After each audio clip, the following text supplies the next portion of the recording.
आणि आज स्वतःच्या प्राणाची चिंता न करता हे दोन आमचे तरुण नेते इथे जे उपोषणाला बसलेत त्याची आवश्यकताही पडली नसती। मी स्पष्टपणे मुख्यमंत्र्यांनाही बोललो आहे की तुम्ही आणि उपमुख्यमंत्र्यांनाही बोललो आहे देवेंद्रजींना, त्यांच्याशी माझी चर्चा झाली की आंदोलन आपण लवकर समाप्त करा, कारण दिवसेंदिवस जनतेचा उद्रेक होत चाललेला आहे आणि आता ओबीसी समाज काही तुम्हाला आम्ही शांतपणे इतका मोठा समाज आहे, इतक्या प्रचंड मोठ्या जाती आहेत, त्यामुळे आमचा समूह एकत्र येत नाही। याचा अर्थ असा नव्हे की आम्ही आमचा कोणी गळा घोटून मारून टाकलं तरी आम्ही शांतपणे बसावं आणि आमच्या छातीवर नाचून दुसऱ्यांनी धिंगाणा करावा असा त्याचा अर्थ अजिबात होत नाही। जे आंदोलन सुरू झालं पहिल्या दिवसापासून जर सरकारने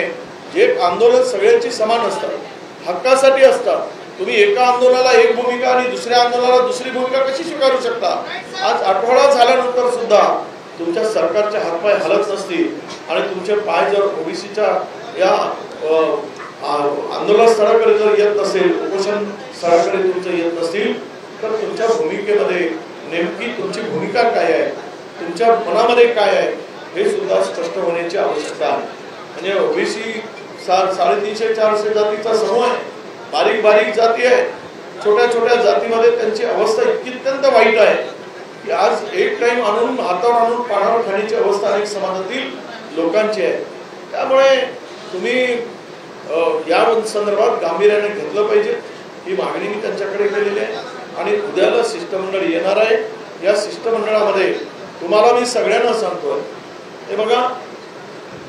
हाऊसमध्ये हा मुद्दा तर आम्ही लावून धरूच, अधिवेशन सुरू होत आहे गुरुवारपासून आणि गुरुवारच्या अधिवेशनाला पहिल्या दिवसापासून हा विषय एकदा याच्यावर सोक्षमोक्ष काढा आणि त्या हाऊसमध्ये त्या फ्लोअरवर सांगा की आम्ही ओबीसीच्या हक्काचं संरक्षण करू, ओबीसीच्या आरक्षणाला आम्ही धक्का लागू देणार नाही, तिथेही सांगा आणि इथे सुद्धा आज लिहून देण्यासाठी तुमचं शिष्टमंडळ पाठवा अशी विनंती केली आहे। उद्या आपण सर्व मंडळी चर्चा करून त्यावर त्यांच्याकडून लेखी स्वरूपात आपण घ्यावं।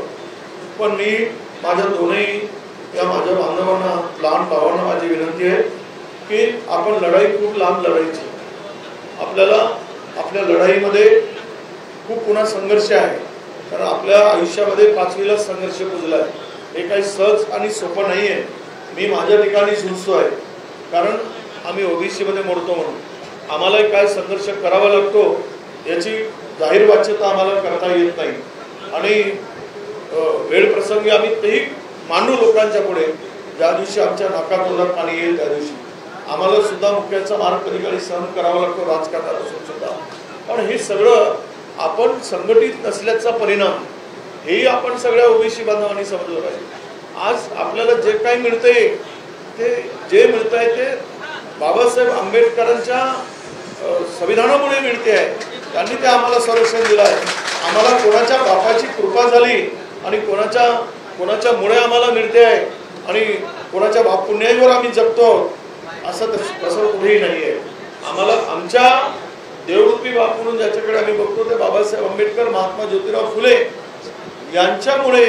आज आम्हाला काही आमचे अधिकार मिळत आहेत। त्या अधिकार जर काढून घेण्याचा प्रयत्न कराल तर तुम्हाला माझी विनंती आहे, केवळ उपोषण आहे म्हणून एकत्र राहू नका, जिथे जिथे आवाज आला तिथे तिथे एकत्र या आणि हक्कासाठी उभे राहा, तरच तुम्ही तुमचं संरक्षण करू शकाल।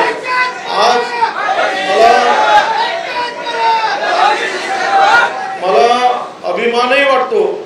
आणि माझ्या वेदना पण आहे, ज्या तरुणांनी माझ्याबरोबर काम करतायत ते आज 8 दिवस झाले आपल्या समाजासाठी आपल्या जीवाची पर्वा न करता, माझं काय बरं वाईट होईल त्याची पर्वा न करता तुमच्यासाठी सगळ्यांसाठी ते उपोषणाला बसले आहेत, ते उपोषण करतायत, प्राणांतिक उपोषण करतायत। यांच्या समर्पणाचा भाव लक्षात घेऊन हे मला अभिमान वाटतो की तुम्ही या समस्त राज्यातील ओबीसीच्या अशा म्हणून पुढे आला आणि ही तुमची भूमिका आणि तुमचं त्याग